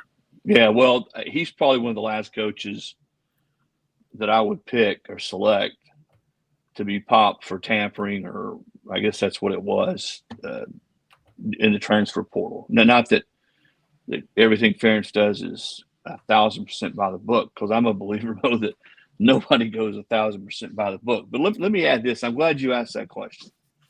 In this era of the transfer portal, and NIL, everybody is tampering to some degree. You can't tell me that there's somebody out there. When I'm talking about everybody, I'm talking about the Power 4 schools, or the schools that are going out and trying to cherry pick this player, that player, whether it's from a group of 5 team or another team in your conference or what have you. You saw what the Miami Ohio coach said today about losing their kicker at Alabama, Graham Nicholson. So if you get caught, then there's 2 things to me that are going on. Either you're sloppy, or a little bit oblivious, because everyone has an agent. All these kids have agents. And I know for a fact that these kids have their agents that are doing the work for them. Hey, I'm going to get in the portal, see what kind of interest is out there. So if your agent, Mo Patton's agent's talking to Florida, Ohio State, Tennessee, and Texas, and he says, listen, I think Mo's going to get in the portal. He's best edge rusher we think that's out there. What are you willing to give us? That stuff goes on all the time. So I don't know what happened in this case, but it sounds like either somebody was a little bit sloppy, a little bit reckless, a little bit dumb, because everyone's doing it to some degree. Makes total sense. And you're right. If you're not cleaning up all your messes, even a school like Iowa, squeaky clean Kirk Ferentz, yeah, you're right. Not the most likely or assuming candidate for a story like this. Chris, I wanted to ask you while we got you, though. I'll make it simple, I guess. Make the case for Tennessee being one of the playoff teams that comes out of the SEC this year. It's never this simple, but if Tennessee can go unbeaten in September, which means you got to beat NC State and Charlotte and Oklahoma in Norman, which would be Oklahoma's first SEC game, I think the Vols got a great chance to be a playoff team. When you look at the rest of their schedule, and granted they got to play at Georgia, Alabama comes to Knoxville, but even if they were to lose those 2 games and go 10-2, I think they'd be right in that mix. And I'm not saying that they would not if they can get through September and get through some of the growing pains. You got a first-year start at quarterback, and Maliava. You've got some new guys you're plugging in the secondary. So you get through September, maybe you grow up a little bit, and then you're playing your best football in October and November. Who's to say they don't win one of those games? And those aren't the only games in their schedule. I think Arkansas, their trip to Arkansas is a little bit tricky. You look at when that comes in the schedule. So there's some other games that certainly they could lose. Florida, when you look at the way Florida's on Tennessee, any Tennessee fan that says, well, I'm not worried about Florida, when you don't know your history very well.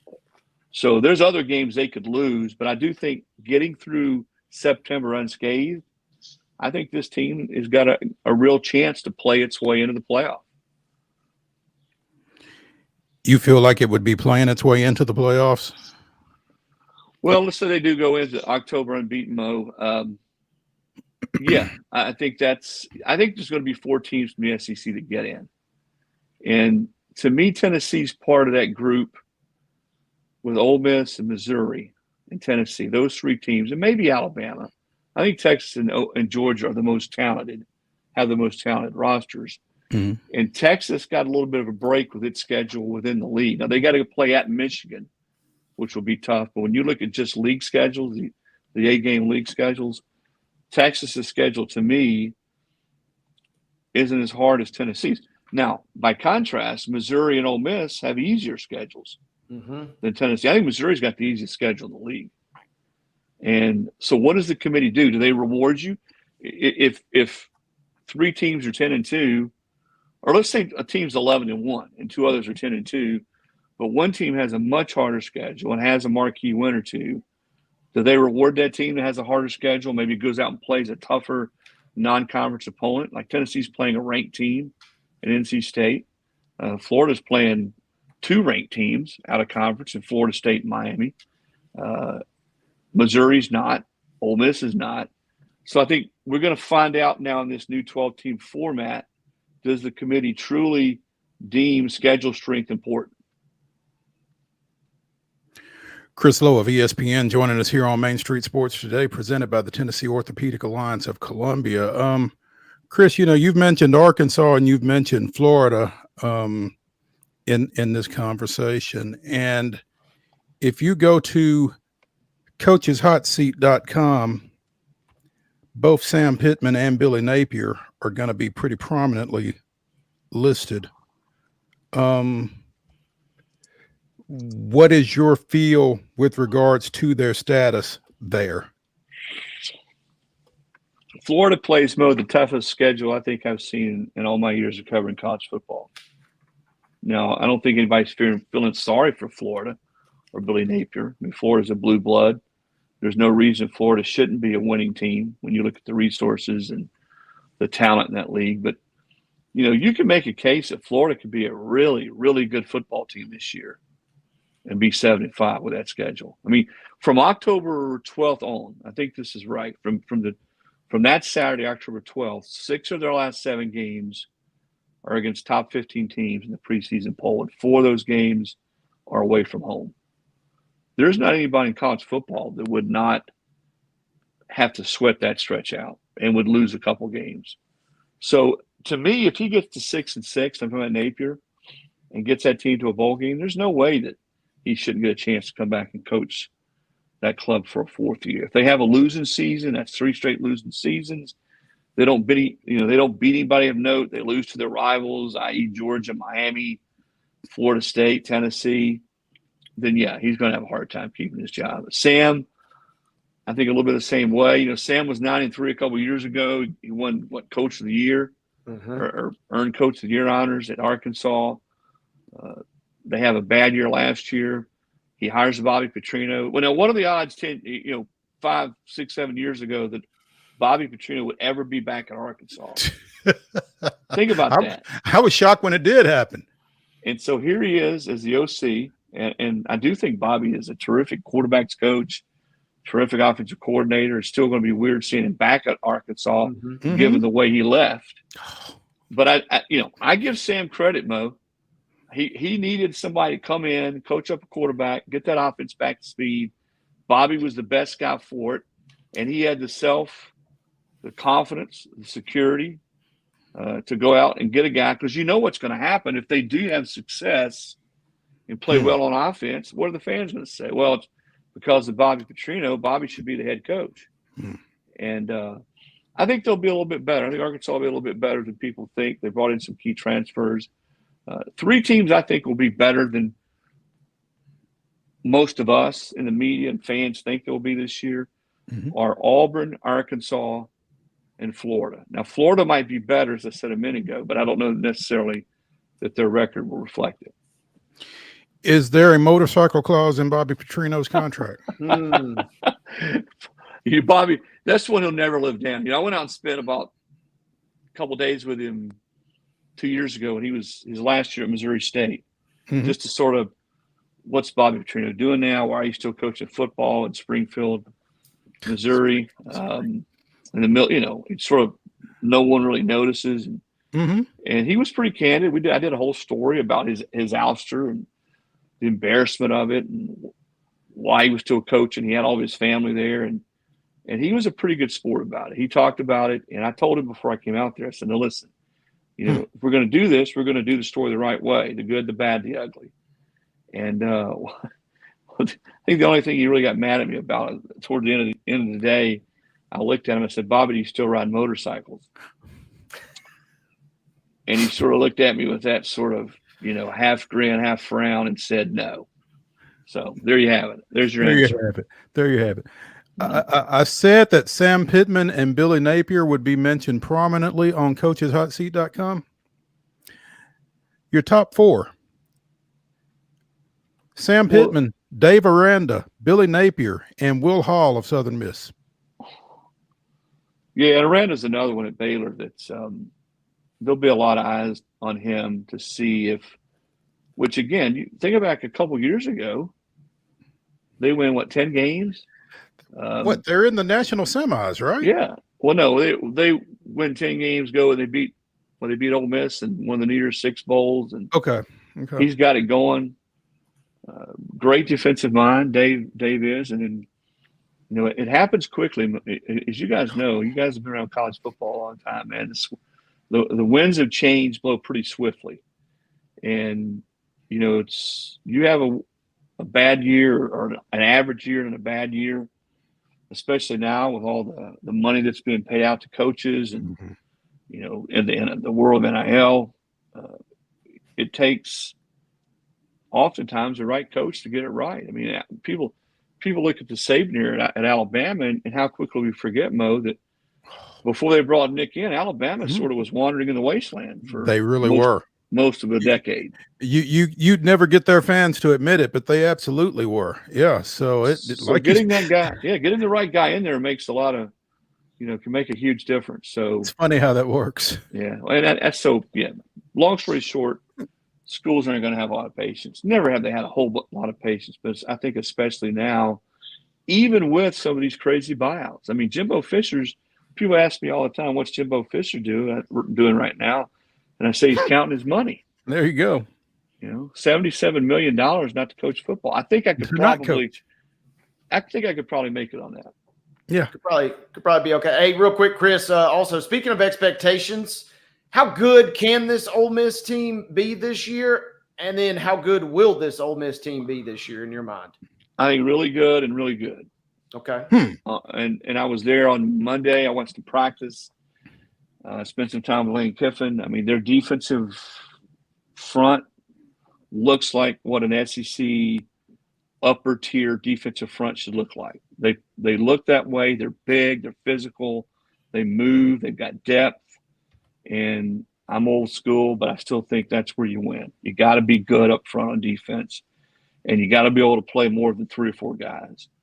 And they seem to have that. I mean, Trey Amos at corner will be a huge addition to that secondary. Jackson Dart is in his 3rd year as a starter, which is in this league. You know, you don't see that anymore. A quarterback at the same place that's in his 3rd year as a starter, and he will be. They brought in some key additions on the offensive line. They did lose Quinshon Judkins, but I think just if you look at their roster, and I'm not talking about their best 22, I'm talking about their best 40, best 45. This is the best roster Ole Miss has had, certainly since I've been around, and their best chance to be a playoff team. And again, it's a different world now. You don't have to be perfect.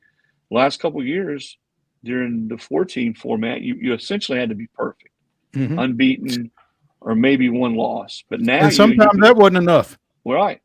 Yeah, look, ask Georgia last year, or even Florida State. Yep. Yeah. So yeah, I think they're a playoff team if they stay healthy. Their schedule, they really should be 6-0 to start the year. I mean, when you look at it, unless they just have a bad loss, and then it gets real. You know, they play LSU in that 7th game in Baton Rouge, and I think that's sort of when you start to find out at that point whether Ole Miss is indeed legit. Chris Lowe of ESPN joining us here on Main Street Sports Today, presented by the Tennessee Orthopedic Alliance of Columbia. Chris, will you be up in time for Florida State and Georgia Tech Saturday? Oh, yeah. I'll make it up, man. It's football mode. Hey, we've all been sort of jonesing for some college football now for a while, so I think Florida State's a better team. But Brent Key's done a really good job at Georgia Tech. Probably he really has. One of the more underrated coaching jobs over the last few years has been done by Brent. And he's yet another one of those guys that was on that staff at Alabama, I think, in 2015. I mean, you go back and look at that staff those 2 years where all those guys are now. They're all a head coach somewhere. And he's come into Atlanta there, and not the easiest place to win. And they've done a good job. So going all the way across the pond to play, it's a weird deal. It's not something college kids are used to. First game of the year, sometimes we see crazy things happen. I think it's a pretty compelling football game to open up the season, especially with DJ Uiagalelei under center for the Seminoles coming back.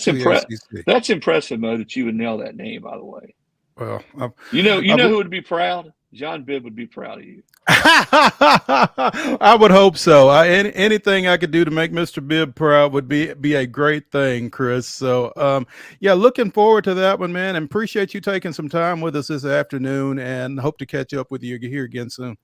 Well, Mo, it's always good to catch up with an old colleague, man. I think those Tennessean days with you and Jimmy Davey and Larry Woody and the late David Clymer, everybody there was an awesome time. So we did some good stuff and we had some fun. Absolutely. And I appreciate it, man. Be safe. Okay. You too. See you, Mo. Thanks. All right. Let's take a quick break here on Main Street Sports Today. Come back to the Lee Company studios for our final segment. It's the Grab Bag. Stay tuned.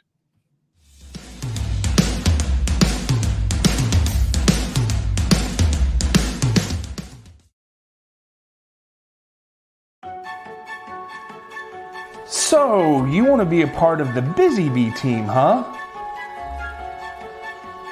Well, how do you see yourself fitting into the organization?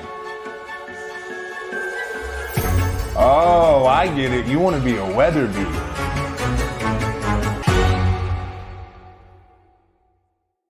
He shoots, and he scores!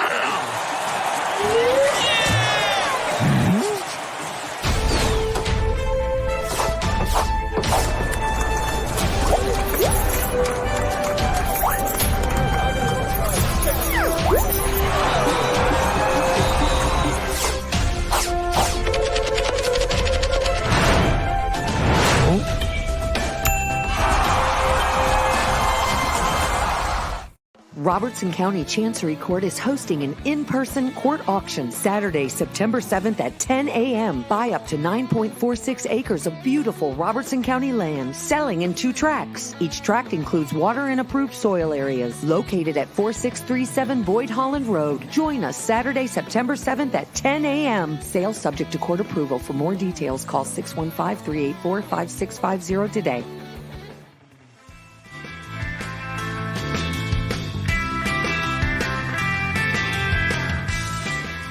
Final segment of the day here on Throwback Thursday of Main Street Sports Today, presented by the Tennessee Orthopedic Alliance of Columbia. That's Wade Neely. I'm Maurice Patton. And a bit of history getting ready to be made in the Mile High City as former Oregon Heisman Trophy finalist, Auburn transfer, Bo Nix, has been named QB1.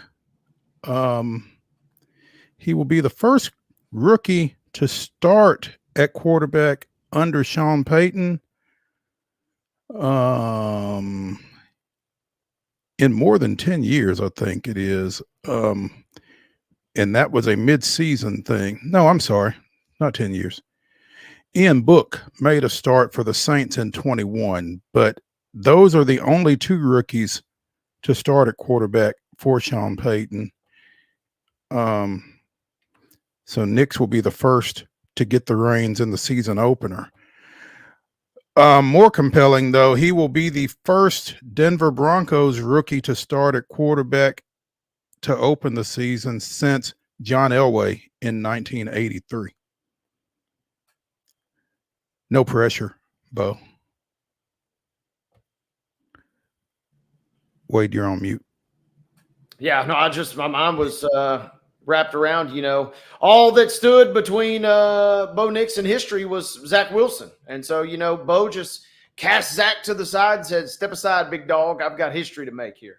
Yeah, Zach Wilson and fellow former Auburn coach, quarterback Jarrett Stidham as well. So I guess Bo didn't see much of a problem with either of those guys. But while he will be the first rookie to start at quarterback for Denver since 1983, he will be the 5th oldest rookie to start a season opener since 1950. He will, let's see, the only ones older would be Chris Weinke back in 01, Brandon Whedon in 2012, Roger Staubach in 69, and Ray Nagel of the Chicago Bears in 1953. Again, Bo will be 24 years, 195 days old when Denver opens the season against Seattle. So he will bump Ryan Tannehill off of that list of the oldest rookies to start. Tannehill was 24 years and 44 days when he started the season opener for the Dolphins in 2012. So I mean, he's a rookie, but he's certainly got a lot of, chronological age, if not necessarily football age, under his belt. But this is Sean Payton doesn't typically trust such young signal callers with the keys to the car. So, but I guess again, when your other options were Zach Wilson and Jarrett Stidham, it became a little easier to make that call. Yeah, and Wilson at his best is the 3 of those options, I think, at the moment, but he's not at his best, it sounds like. I thought Stidham was going to end up being decent with some run there in New England, but unfortunately didn't pan out.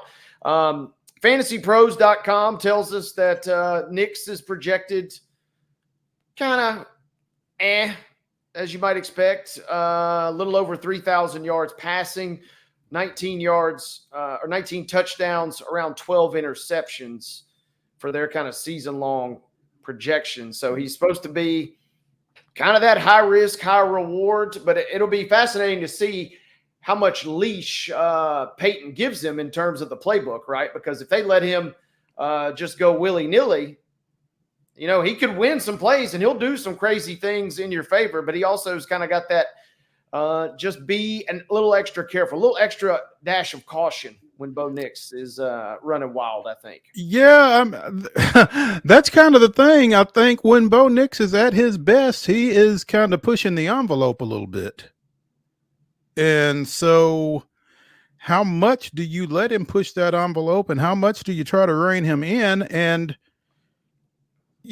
there are coaches that will tell you that, sometimes to get his best, we got to suffer with some stuff. So it'll be interesting to see what the philosophy is and how they approach that whole thing. Do they just cut him loose and deal with it? Or do you try to keep him a little bit under control, realizing that that's not necessarily his best? So it's going to be interesting because it was real slept on, but the Broncos caught steam in a big way toward the end of the season, and Peyton was almost in the discussion for Coach of the Year. And they're projected kind of somewhere in the neighborhood of 5 to 7 wins this year, kind of toward the bottom, kind of like around the Titans, along with the Panthers and the Patriots.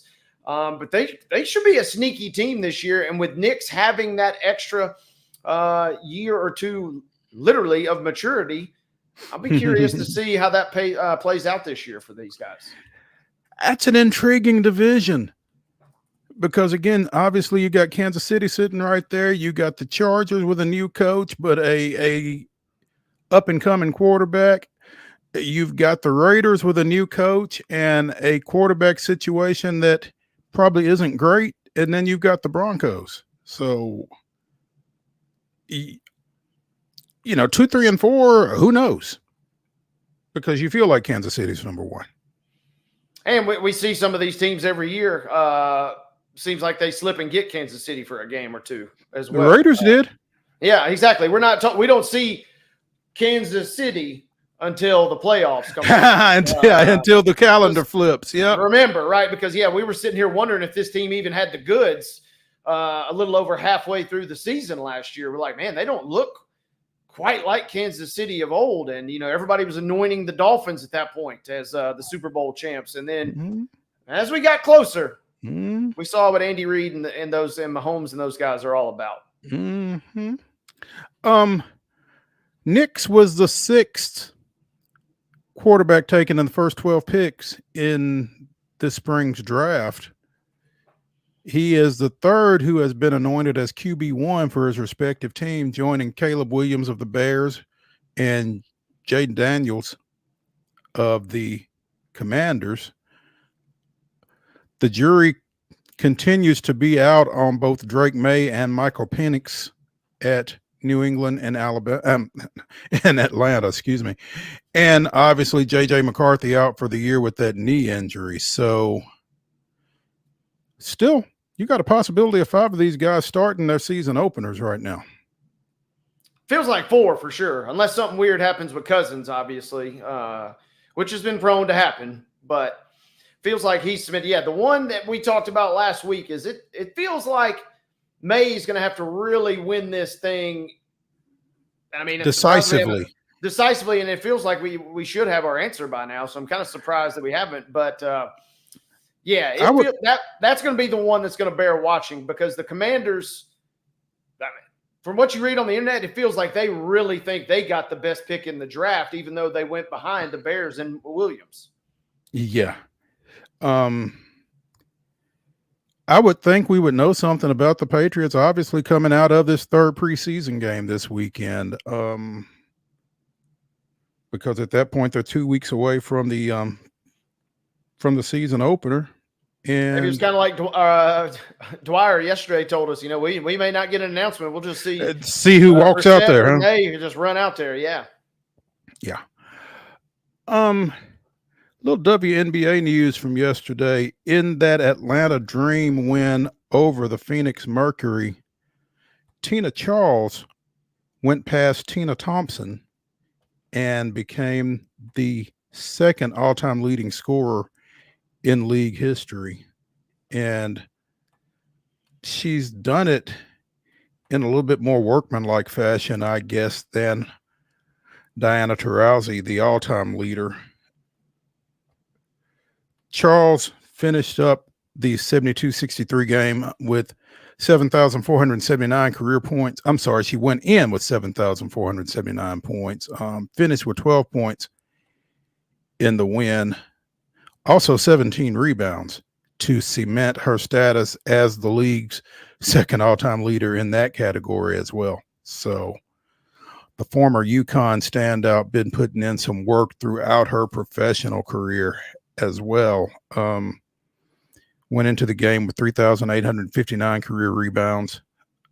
And again, finished with a double-double, 12 points, 17 boards as Atlanta defeated Phoenix 72-63. So, congratulations to her. That's a heck of an accomplishment, especially when you consider that she did not play in the WNBA in 2023.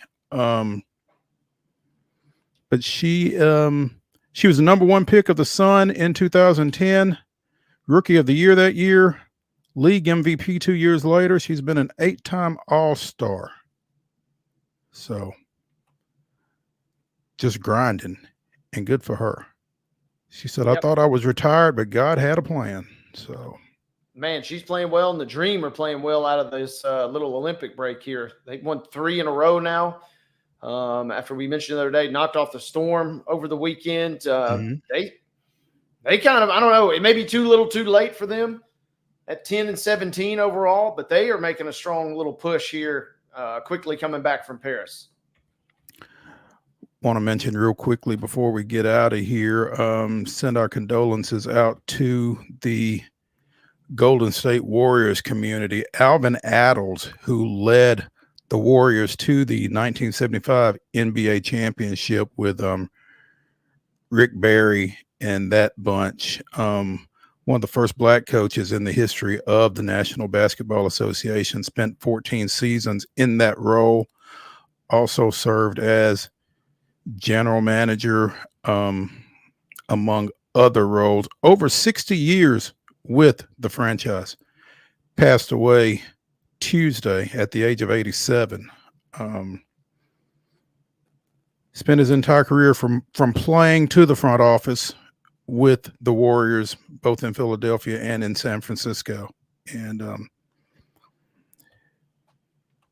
just wanted to be sure and acknowledge his passing and mention that loss. Obviously a great loss, not just for the Golden State and the Warriors community, but for the National Basketball Association as well. The NBA family mourns the passing of Golden State Warriors legend and Basketball Hall of Famer Alvin Adels. As a player, coach, executive, and team ambassador, Alvin made a lasting impact on the Warriors and the league during his more than 60-year career. So, again, our thoughts and condolences go out to his family as well as the Golden State basketball family. That's going to wrap it up for Throwback Thursday here on Main Street Sports Today, presented by the Tennessee Orthopedic Alliance of Columbia. One more sleep for a lot of us until high school football season officially begins. We've got some games tonight, as we mentioned in the rundown, that get going for real tomorrow night. So get your rest. Be sure and get out to a ball game. Also, be sure and check out 2 things. Go to mainstreetmurray.com and see what Mostradamus has to say about some local games. Also, be sure and find the Southern Middle Tennessee high school football show that debuted yesterday under the auspices of Wade Neely and myself. We talk about football in Lawrence and Murray counties. So again, be sure and check that out as we get you ready for week 1. We'll be back right here at 2:00 tomorrow to get you ready for the weekend here on Main Street Sports Today. So be sure and join us in the company studios. We'll see you then.